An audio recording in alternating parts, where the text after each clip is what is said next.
Hi there, let's take a look at one problem that can occur of mapping many loops to a single loop. So I have a scenario here. Let me collapse my structures so I can see them more clearly. I have three addresses, three address types, three address loops, and those will be mapped to a single address loop over here. I'll just demonstrate a little bit of the problem that can occur when I want to do this. Let me map the city from the billing side of the data into my N1 group, and I can see I have a rule, an assignment here, and I also have loop control for this item. Let me go now to the second loop, mapping to the only place available. I get a warning from Workbench saying that I already have a mapping here and I need to put in some kind of conditional choice between the two rules that are here now. I have two assignments to the same item, and if I go for the third one, I'll get the same warning. I'll have a third instance of loop control, and I now have down here, I have three assignments to the same item. This will not be successful mapping, so I need to do something about this. Right, so here's what I can do.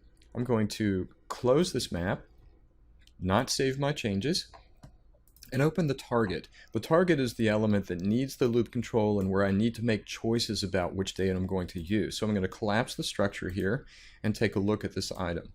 Right, what I want to do is actually duplicate this item a few times, and so I'll use the tool up here to duplicate. I don't want to duplicate what I duplicated, so I want to go arrow up to the same item and reduplicate that, and again do the same thing. So I now have three copies of the original group.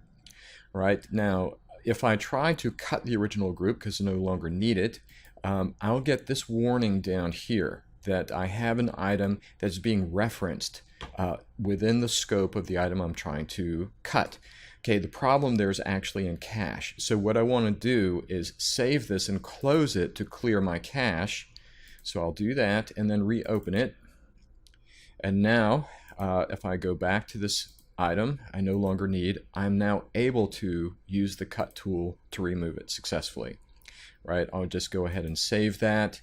And now what I want to do is go to the model text. Let me get a little more visibility here, collapse a couple of things. All right, now to do this next step is just using it like a text editor. I'm going to use Control F to bring up my find replace screen. And I actually want to search for 0003 underscore 003, and I want to look for, replace this rather with underscore billing.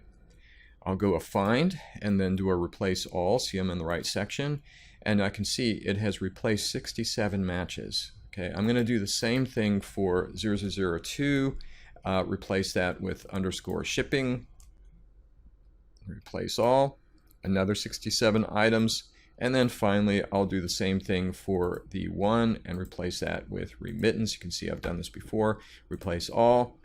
Right, and I've done another 67 items, so this is like over 190 items I've replaced in just a few steps. I'm going to save this after I do an apply. You can see now it's marked at dirty, and now I'll be able to do a save. Close this, reopen my map,